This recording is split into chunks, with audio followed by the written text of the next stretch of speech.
I like to start most of my sets by addressing a question that people seem to have about my face. If you are curious about my particular brand of beige, let's go ahead and clear that up right off the top here.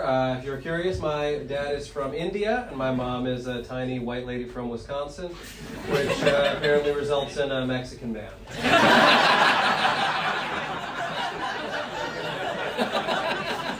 Like, I don't know how genetics work, it's just how my face turned out. I have no idea. My favorite question people ask me when they find out my dad is Indian is your dad disappointed that you're a comedian? It's both rude and reasonable at the same time. I see some Asian folks here, you understand the question. You know, a lot of Asian parents, they want their kids to be doctors or engineers, and if they're not one of those two professions, they're very disappointed in them. My dad, I give him a lot of credit for this. He is very supportive of what I do. His whole attitude is like, look, I came here from India with nothing so that you and your sister could pursue your dreams. Just promise me, whatever you do, you'll work hard at it, right? Classic immigrant dad attitude, just work hard. It's beautiful. When we were little, I'll never forget this, he wanted my sister and I to understand the value of hard work so much that he would take us out into the streets every single weekend and make us pick up cans and bottles.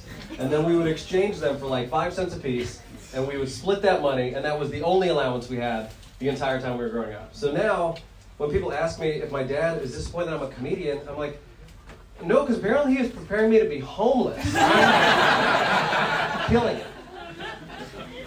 My parents are very supportive. My parents are so supportive of me that I know I'm never going to make it. When has that ever once been the origin story of artistic greatness?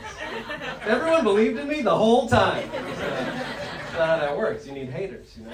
You need doubters. That's not my story. My dad, I swear to God, he shares my stand-up schedule on his LinkedIn. I'm screwed. There's no world in which I'll be a famous comedian with so much love in my life. I just picture myself 20 years from now, people asking, so Adam, how did you get to where you are today? Well, my parents told me that they would love me unconditionally no matter what happened, and I should never let my career define my sense of self-worth. And I guess that is why I manage this Planet Fitness. My parents, they're very nice, but they are more on the conservative side, and it's definitely impacted who I am as a person. Like, I'm a pretty clean-cut guy, don't have any tattoos. Anytime someone asks me if I would get a tattoo, I'm like, I have stickers on my MacBook that I regret. I can't risk a tattoo. Never drank till I was in college, never really done drugs. I've like tried weed, that's the farthest I've gotten. I've tried it, and it's not for me. It is not for me. The best way I can describe it to you, weed affects me the way Republicans think it affects everyone. I panic, I am incapacitated, I hide in corners of my home. It is a very bad time. Now, for those of you who don't live in New York, what you might not know is that New York is very confusing as far as weed is concerned right now, because no one knows what's allowed anymore. Like, at this point, it feels like you can blow weed smoke in a cop's face and nothing will happen to you, as long as you're white. You do have to be white for that to work. Other than that, like, dispensaries are opening, but it's not clear if they're allowed to be here, so you'll go into a dispensary and you can buy weed like it's normal, and then you walk past the same place 2 days later, and it's a Boost Mobile, and you're like, oh, this was a dispensary just 48 hours ago. I'm being gaslit by the marijuana industry. But I'm getting used to now being asked to do like 420 friendly shows, and high crowds are very different than drinking crowds. Like you seem like a drinking crowd, you're fun, you're laughing, you're having a great time, I love it. A high crowd is like, we will laugh tomorrow. We have a lot to unpack. We'll report back to you.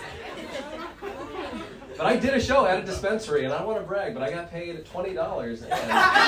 There's more, hold on. I also got to take home any item of my choosing under $50. That was a very important stipulation, that last part. So I took home a bag of gummy edibles, and I don't think that dispensary realizes that for a person like me, they have just given me a lifetime supply of weed. I will never finish it. I can't.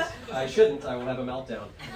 But again, weed people, they love weed, and they can't accept that it's not for me. So anytime I tell them that, there's always some follow-up. They're like, no. You haven't found the right strain yet. Yeah, it's always that, right? But my favorite thing that people say when I tell them I'm not into weed is, have you thought about doing mushrooms? I'm like, did you not hear what I just said to you? Every time I smoke weed, I have a panic attack. If I told you I was afraid of flying, would you be like, have you thought about joining NASA? I have not. Sounds scary.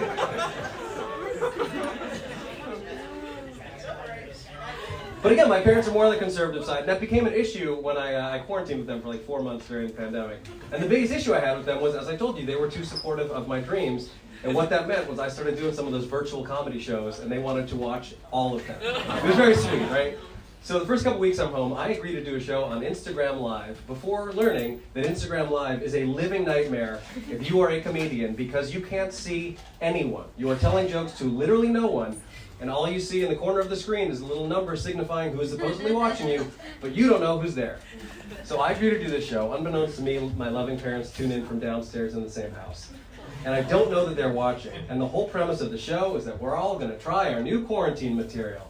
And I tell this joke about how I feel the worst for teenage boys who are quarantining with their parents, because I know when I was a teenage boy, the only thing that got me through the day half the time was knowing that my parents would inevitably leave the house at some point, and I would have some time alone. And I feel ridiculous as this man in his 30s forced to live with his parents again, just praying that they go for a walk once a week. I have no idea that they've heard this, and it only becomes clear to me a couple days later when I'm sitting in my room and I hear my mom very dramatically yell up the stairs, "We just wanted to let you know that we are going out for a walk now! We will be gone for between 20 and 30 minutes! You might have longer, but you'll have at least 20 minutes." Just sitting there like, oh God, 20 minutes. My mom really does believe in me way too much. You guys were so much fun. I'm Adam on the Wall. Have a great night. That's the show. Bye.